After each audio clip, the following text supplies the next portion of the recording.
Hello, welcome back to another episode of Tech Exam Millionaire Club. If you haven't joined the community, feel free to do so.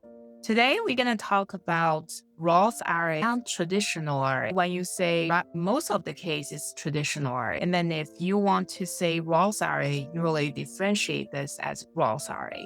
Which one is better? IRA, individual retirement account, should not be a strange concept for anyone, but there's always a debate about traditional IRA and Roth IRA.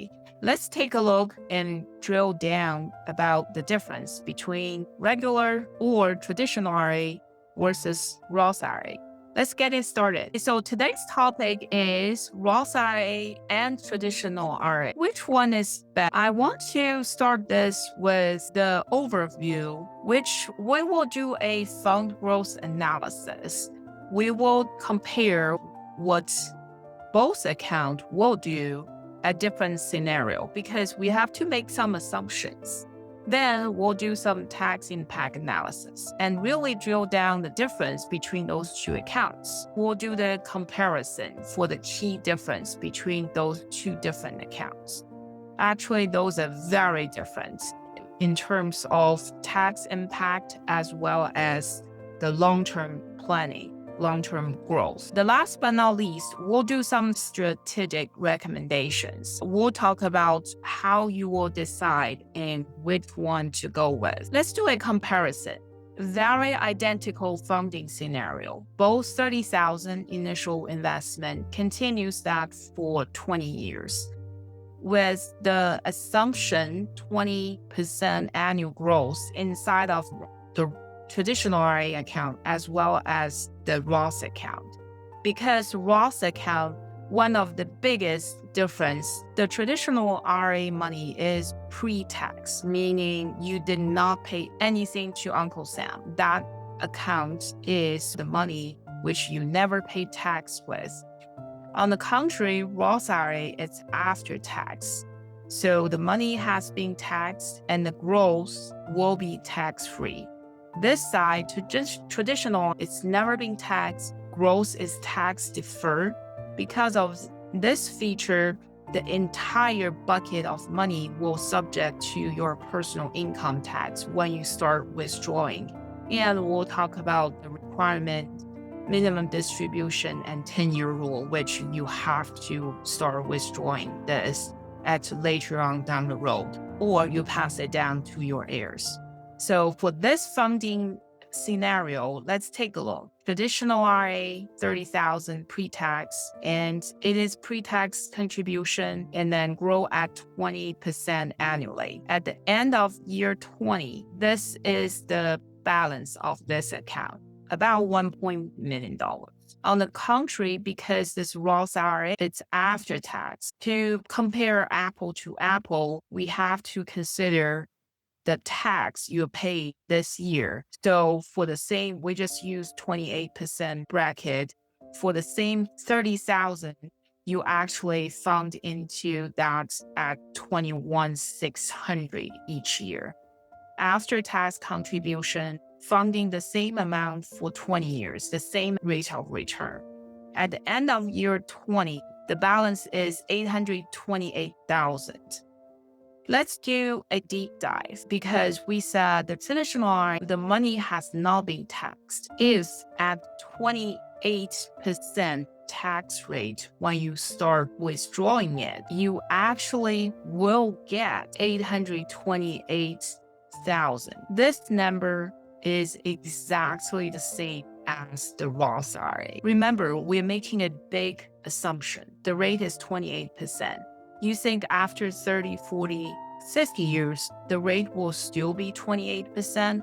Most people will tell you that personal income tax rate is going up. Although in the short term, maybe we have tax reform as we have this year in 2025, but in the long run, we will have a tax rate highly possible higher than 28%. The biggest issue here is not about 28% when you withdraw. It's about you do not know the rate and you have zero control of the rate. Whatever that year if you start withdrawing, if it's 50%, it's 50%. You have to pay. There's no way you will make any kind of tax strategies to reduce that tax burden. That's not the only factor, but that's one of the key factors to control the risk while you can at this moment versus wait for 30, 40, 50 years down the road. So although this number and this number are the same, but they are not the same. If at 60% tax rate, look how much you will have, $575,000. So it is making a big difference with the traditional funding pre-tax, tax-deferred, tax-later scenario versus this side after-tax, tax-deferred, and tax-free scenario. I will not read this. It's a lot of information. Just want to give you some comparison so you will see how big difference between traditional IRA and Roth IRA. And I will leave it here for you to read it. One thing is about if you start withdrawing pre-59 and a half, there's 10% penalty. Of course, there might be some exception which IRS will allow you to do early withdrawal without penalty. On the contrary, Roth IRA, the contribution can be withdrawn anytime, tax and penalty free. Another thing which worth to mention is about the income limits. This is where people are doing the backdoor Roth. This is more like a tax loophole because there's no limits to contribute, but you just don't take the tax deduction. You fund the traditional IRA and then you convert that into Roth IRA in the same tax year. For Roth IRA, there will be contribution phased out. This is the starting phase out. After this is completely phased out. So how do you choose? You have to evaluate your current situation, your future expectation, strategic factors. For current situation, yes, you will get that tax deduction if you fund traditional. But remember, you are losing the control of future tax rate when you start withdrawing every single dollar, which is subject to that year's personal income tax. There are many factors you need to think about for your current situation and your future expectations. Strategically, you need to have a diversified asset allocation. Some people may use a portion of traditional IRA and a portion of Roth IRA, and it's mix and match. As long as you have a plan, you can control the risk paying at a higher tax rate when you retire. And remember, there's RMD, required minimum distribution. You need to study and learn. There's also a 10-year rule you need to study and learn, and really know when that rule will start to apply to your account and how you will get all the money out from that 10-year rule. I want to talk about the 10-year rule quickly. It could be a long video about 10-year rule. I will just mention it quickly. Basically, if both husband and wife deceased, all your traditional IRA after you pass away will subject to 10-year rules. There are some exceptions as always.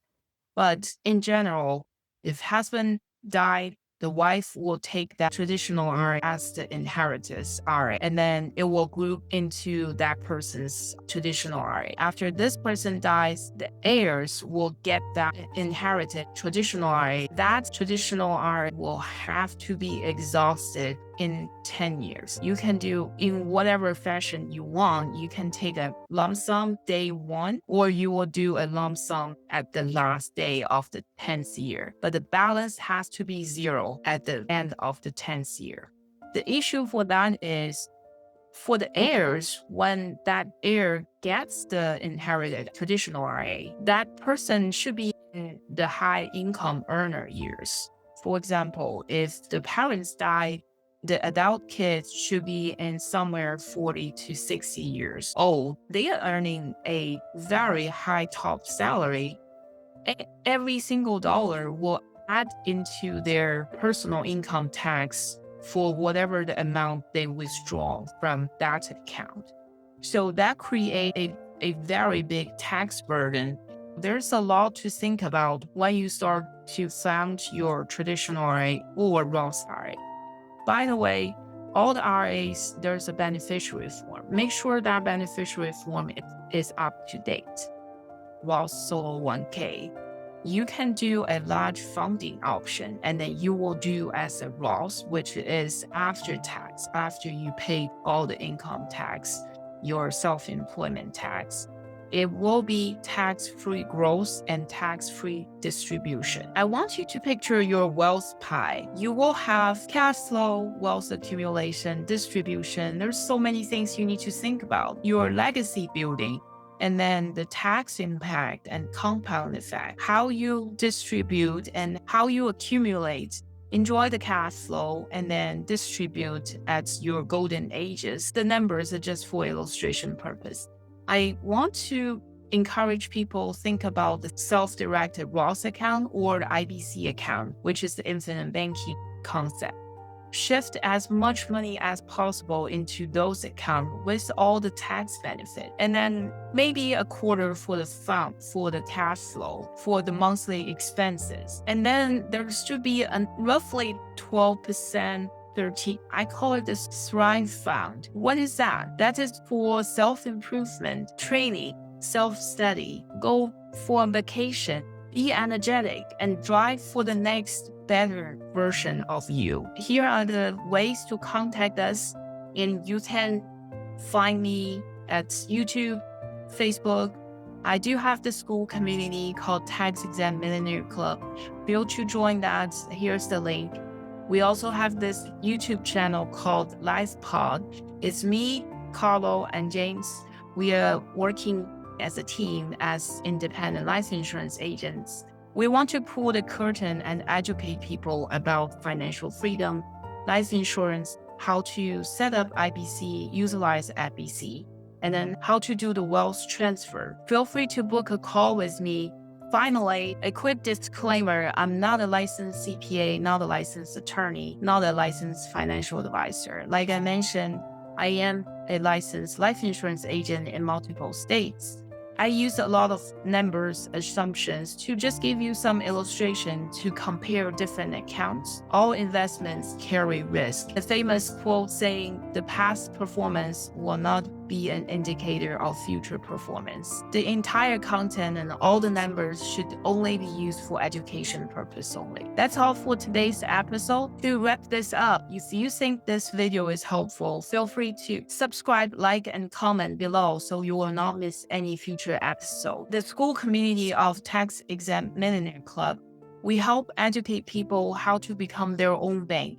Don't let the bank use your money. Be the bank. Set up the bank yourself and enjoy the financial freedom in the future. Own the bank. Own the wealth. Your future, all tax exempt. I'll see you next time. Bye.